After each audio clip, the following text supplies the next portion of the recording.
Bismillah, Assalamualaikum warahmatullahi wabarakatuh. Baik Ananda, hari ini kita melanjutkan pelajaran kita tentang membedakan ciri berbagai jenis benda dan aturan merapikan benda. Kalau ciri berbagai jenis benda ini yang bahasa Indonesia dan aturannya itu PPKN. Sebelum belajar kita berdoa terlebih dahulu. Bismillahirrahmanirrahim. Rabbi zidni ilman. Langsung ke materinya ya.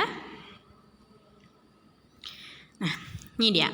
Membedakan ciri berbagai jenis benda. Mainan-mainan memiliki bentuk, warna, dan ukurannya yang bermacam-macam. Jadi ciri-ciri berbagai jenis benda itu bisa kita lihat dari apanya? Bentuknya, warnanya, dan ukurannya. Ada 3. Oke, bentuk bola berbeda dengan papan catur. Warna baju Jonas berbeda dengan warna baju Dedi. Ukuran mobil-mobilan berbeda dengan ukuran kelereng. Nah, coba perhatikan pada gambar, nak. Bentuk bolanya kan berbeda tuh sama papan caturnya. Kemudian warna baju Jonas itu warna hijau. Sedangkan warna baju Dedi warna biru ya. Kemudian ukuran mobil berbeda-beda dengan kelereng. Oke. Setiap benda memiliki ciri khas masing-masing. Benda-benda tersebut dapat dibedakan berdasarkan bentuk, warna, ukuran, dan permukaannya. Nah, tadi kan ada bentuk, warna, dan ukurannya. Kemudian ada lagi permukaannya. Permukaannya itu bagaimana? Nih, kalau kita pegang bendanya itu ada yang terasa halus ya, ada yang terasa kasar. Nanti ada yang dingin, ada yang panas, itu permukaan benda. Oke, selanjutnya membuat kalimat perbandingan 2 benda. Nah, membandingkan 2 benda dapat menggunakan kosakata lebih besar dari atau lebih kecil dari. Nah, kalau kita membandingkan benda, itu lebih besar dari atau lebih kecil dari. Sama kayak matematika. Ukuran boneka Komang berbeda dengan boneka Mei. Boneka Komang lebih besar dari boneka Mei. Boneka Mei lebih kecil dari boneka Komang. Ini dia kosakata yang digunakan untuk membandingkan benda. Masih banyak ya kan? Mobil lebih berat daripada sepeda. Ya. Oke, contohnya salah satu contoh. Kemudian lagi bola basket lebih besar daripada bola kasti. Bola kasti lebih kecil dari bola basket dan sebagainya.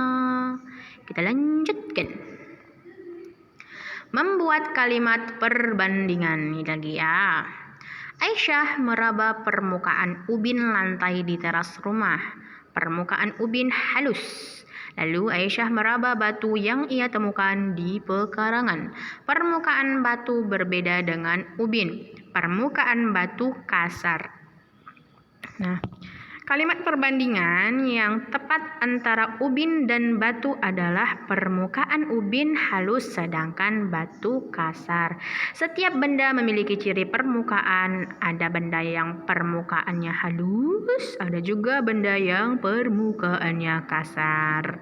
Nah, ini dia ya, nak. Tadi ada lebih besar, lebih kecil, kemudian sekarang itu ada yang permukaannya lebih halus, ada yang permukaannya kasar. Kita lanjutkan. Ini dia. Contoh benda yang memiliki permukaan halus antara lain sebagai berikut. Ada apa aja? Ini dia, ada gelas, bola pantai, ada cermin, ada sendok. Ini kalau kita sentuh permukaannya itu halus, nak. Tidak terasa kasar-kasar gitu.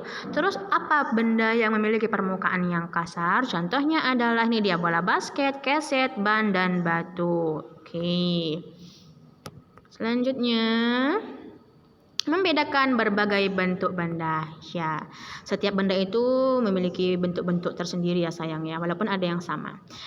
Maksudnya ada yang peta, ada yang bulat gitu. Kemudian ada yang segitiga, ada yang tidak beraturan, ada juga. Ini dia.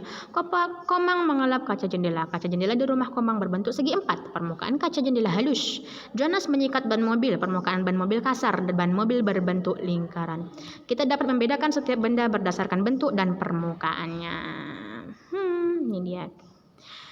Kita dapat membedakan benda berdasarkan bentuk dan permukaannya. Oke. Selanjutnya, membedakan berbagai bahan pembuat benda. Ini dia.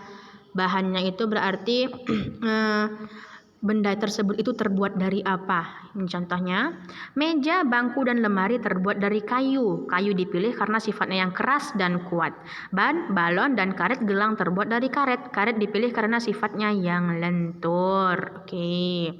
Ini dia. Setiap benda dapat terbuat dari bahan yang berbeda-beda. Pemilihan bahan disesuaikan dengan kegunaan setiap benda. Iya, Nak.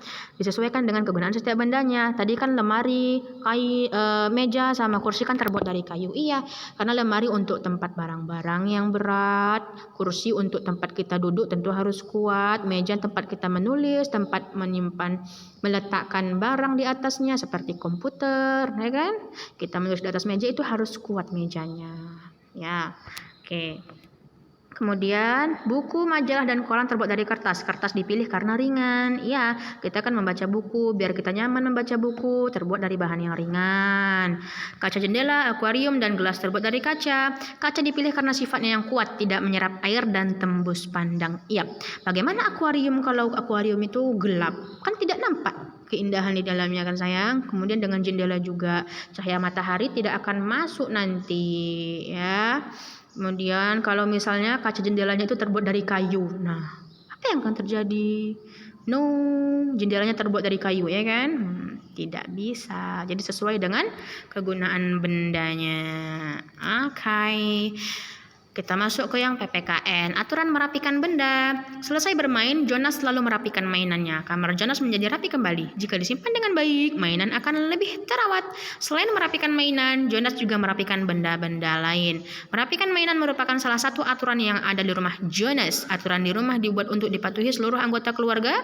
Jika aturan di rumah tidak dipatuhi, akan membuat keadaan rumah menjadi berantakan.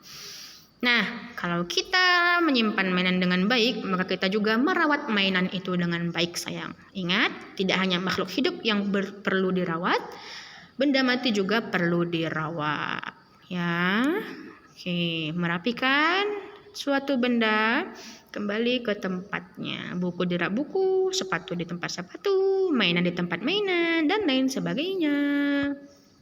Oke, ini dia aturan ketika meminjam barang orang lain. Nah, ketika kita membutuhkan sesuatu, kita meminjam kepada orang lain, itu kita harus meminjamnya dengan baik dan dijaga dengan baik ketika meminjam barang tersebut setelah dipinjamkan.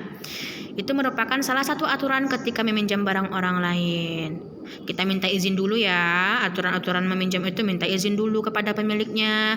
Setelah dipinjamkan kita berhati-hati menggunakannya, menjaga barang biar tidak rusak, dikembalikan ya sayang ya. Kalau sudah selesai digunakan dikembalikan, kemudian ucapkanlah jazakillahu khairan, berterima kasih kepada pemiliknya karena sudah dibantu sama tidak bantunya kita ya nak ya, dipinjamkannya kita.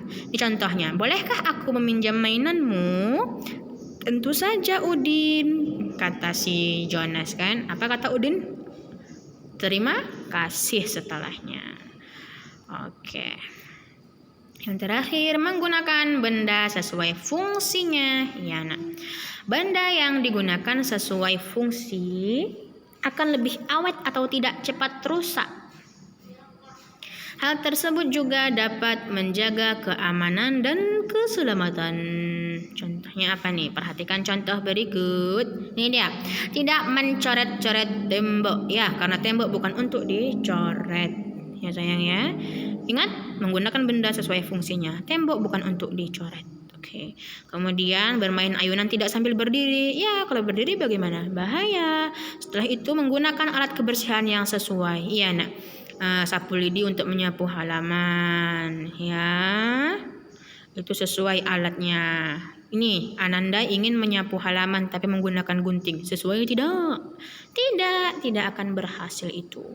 Oke, jazakumullahu khairan. Sekian untuk materi kita pada hari ini. Mohon maaf atas segala kekurangan. Assalamualaikum warahmatullahi wabarakatuh.